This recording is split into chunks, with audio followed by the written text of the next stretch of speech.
On. Hello, you guys, and welcome to the Woman's Cave. Wow, I'm kind of surprised. We actually got that right. And did it together. Like, high five, Winona. Yes, great job. I'm Jade. Right, and I'm Winona. Wow, we're just being so professional today. It's scaring me. I'm like, I know. Why are we moving so fast? Professionalism. Ew. Or yay? I don't know. Yay?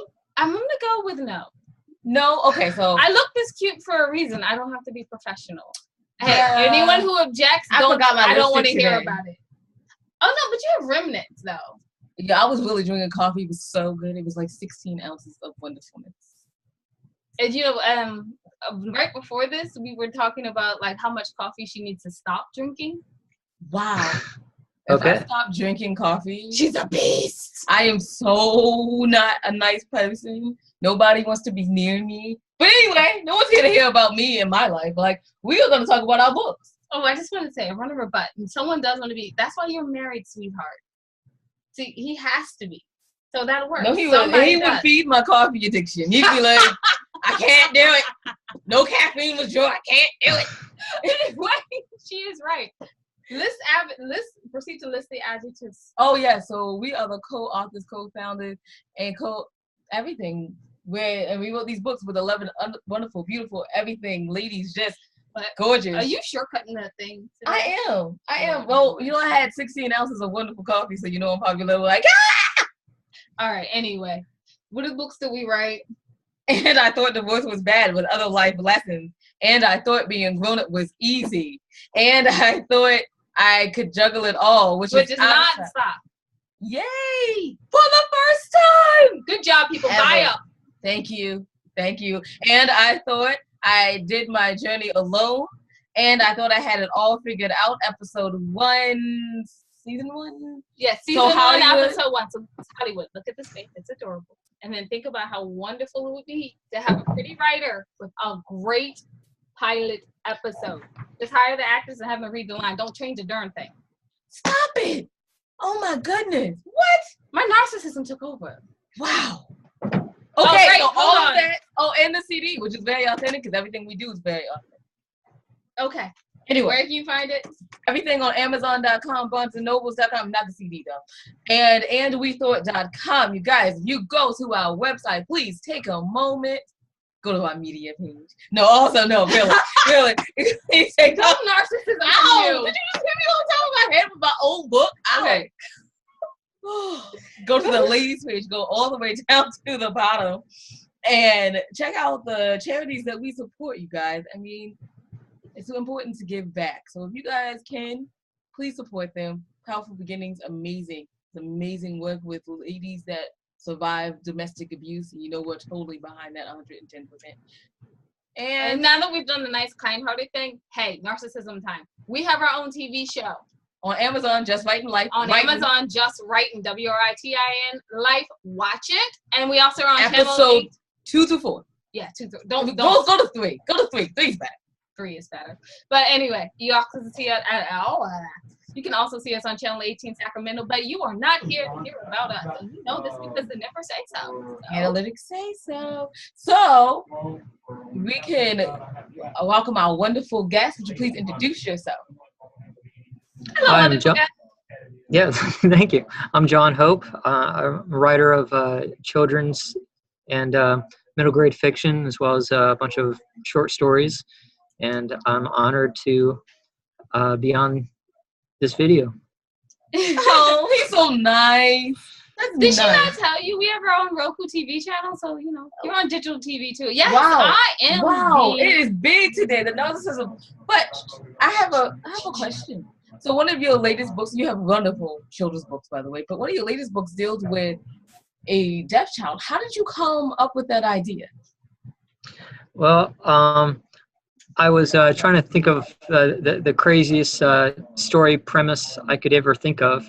And so I somehow came up with a boy who befriends a shark and was able to talk to them. And so in order to figure out, well, how is that possible? I did some research on sharks and realized that there's a lot of scientists out there that believe that they communicate through electromagnetic waves. And so then that got me thinking about, well, how could a person possibly hear that? And then I did some research on different kinds of hearing aids and how they are actually affected by electromagnetic waves and various radiations. And That's so so true. yeah. So I just kind of connected those two, and then once I started jumping into it, then I realized that, oh no, I'm going to have to write a story from the point of view of a deaf child, and so I better learn about the deaf community and and sign language and all of that, which is the whole host of problems that come along with that and challenges. But what I end up realizing is that the main character, even though he's deaf, I mean, it's like a 13-year-old boy like anyone else, and he has the same kind of thoughts and challenges that most 13-year-olds have, except that there's just a few things extra that they have. Right, absolutely. And so I also know that you are you're a winner of several awards. I mean, how did that feel? I mean, Winona wants to. I definitely do. What's the question? How does it feel to win those awards? And Winona would like to know personally, where does she apply? Well, there's book contests all over the place, and it feels great to win something, because because I believe in everything that I write, and hopefully you do too. It's just really just a matter of getting other people to agree with you. that your writing is awesome. And so that's always my goal of trying to win these is really, how do I frame this in a way that people will actually like the story or like the way it's written. I have a question, and I want to ask if I could do something a little extra with that question. Do you mind? Yeah. Okay, I want to sign my question and talk it. So no, I can't. Don't be special. I want it to be extra. Don't be extra. Don't be extra. Just ask the question. Oh. What was the biggest difference that you found between the hearing world and the deaf community? Boy, that's pretty hard. It's. Bet you wish I signed it now, don't you? So yeah, pretty much. Well, as a writer, I always try to pull in all of the senses in order to describe the story to a reader, and the sense of sound was something I couldn't use at all. So I had to use other mechanisms. But what I end up the thought process that I end up taking is really just a kid that feels all these emotions and doesn't know how to express it, and other people aren't listening to them. And to be honest, that happens to a lot of kids, even if you're not deaf. And so once I kind of realized that that's the tactic that I need to take, I was able to pull out a very relatable character, even though he may be experiencing something that most of my readers don't have to deal with. So does that answer your question? Yes. No, it was very awesome. Yeah. That was very nicely done. So do you feel that with this overall education kind of thing of having a deaf character, that you will open their eyes, you open your audience eyes to anything in particular? Oh, well, yeah. I mean, every story that I write has a very strong theme to it, and I feel that's very important because as a writer, you want to say something. You want to say something that's going to last in your readers, and that they can take away from it. And I mean, even if it's just a different perspective on something they may already know. So absolutely, I want all my readers to learn something. And what's neat about the shark one that you're talking about, which is this guy right here. You see that award on there, you guys? See, I told you he won awards. And what's great about that is that you get to learn not only about the deaf community, but you get to learn about sharks too, because there's a lot of factual things, because it's really a light fantasy, meaning that it really doesn't get too off the rails. There is a lot of science that backs up a lot of this, but it's kind of quasi science.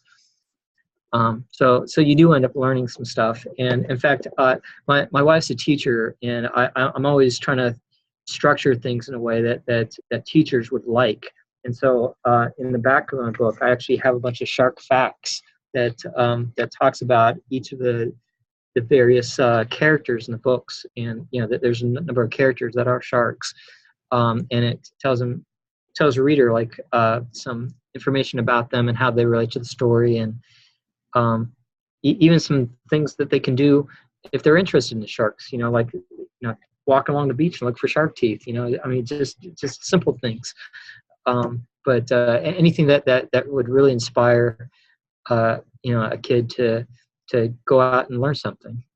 So let me understand this. You have a book that just works perfectly with classrooms. So teachers, you have to introduce them to marine biology. You need to pick up his book. Okay. Yeah, Jay, you have a question? Oh no, I'm sorry. I was so busy co-signing what you were saying. I was like, yes, co-sign. So, did you have a question? Okay. So did you have other books? Yeah. I have a total of 11 books published.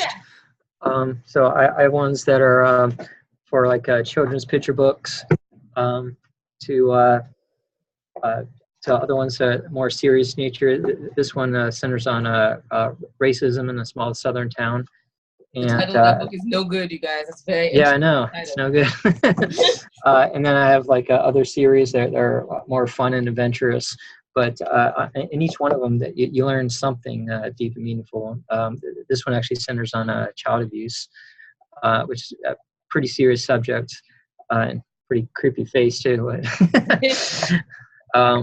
And by the way, that's not me as a kid either. It's just, I know a lot of people have asked me that. But yeah, I just absolutely love writing stories. I've been writing really for as long as I've been reading, and I'm just excited to be able to share every single one of them with all the readers I can. I'm just going to say, I was going to ask you the next question. I know that was going to be the question. How long have you been writing? And then my question was, what made you want to write so many books? And voila, there you. You just stole out questions like right out. Okay. Yeah. No. So now it's an empty tank. Do you just want to ramble? No, I'm joking. Yeah. We actually do have. I'm checking. No, well, our time is up. Is it really? Oh my goodness, yes. It's always yes. It makes me sad, but yeah, it's always people. I'm amazing. Watch us longer. Our guests are amazing. Our guests are amazing. I like to ask my questions. Okay, go ahead. But okay, so the last question. Well, I want it to be the last question. Well, so I'm gonna ask this question, and then hopefully we'll just add in another question. Where can people find you on the internet? Your books, Twitter. All my stories and books are available on Amazon.com, and I also have a website, johnhopewriting.com, and you can go to either one. They're also available on Barnes & Noble websites and several other ones that are out there. There are a few different formats in Kindle and Nook and paperback. Some of them are in hardback. So anyway, I can't. He has book trailers, which are awesome. Oh yeah, you do. So do I have time to Yes, one question. All right. So quickly, just tell us how do you find time in your day to be able to write 11 books? I make it a priority. There's a lot of people who have a book inside them, and they think about it all the time, and they're like, yeah, I should probably write that, but really, it's not going to get done unless you make it happen. And so I have a daily quota that I try to set, every day. I try to write 500 to 1,000 words every day, even if it's just writing about my day. Like I'll sit down and write, I didn't have my coffee today, or Oh, I'm sorry. Yeah. Or it's whatever. But at least as long as you keep writing, you will eventually finish something. And I would inspire anybody to do that, because most people do have a story that's burning inside them that they want to write. I mean, even if it's their own personal experiences, that their own trials that they've had. So how do I do it? I just keep writing. That's and occasionally I finish a book. 11 times is behavior. I like it. Yeah. Exactly. So we're gonna wrap up on our end. So it was a pleasure having you on, and I'm Jade, and I'm Winona of the And I Thought Ladies, with 11 other wonderful, gorgeous, beautiful, wonderful adjectives after that. She's really shortcutting those adjectives. I am shortcutting the adjectives today, and we have written a series of the And I Thought series. You can check all that out on andwethought.com. And just remember, you guys, that wisdom is all around you if you're open to finding it and accepting it. So peace and love, you guys, from Winona and Jade. Bye-bye.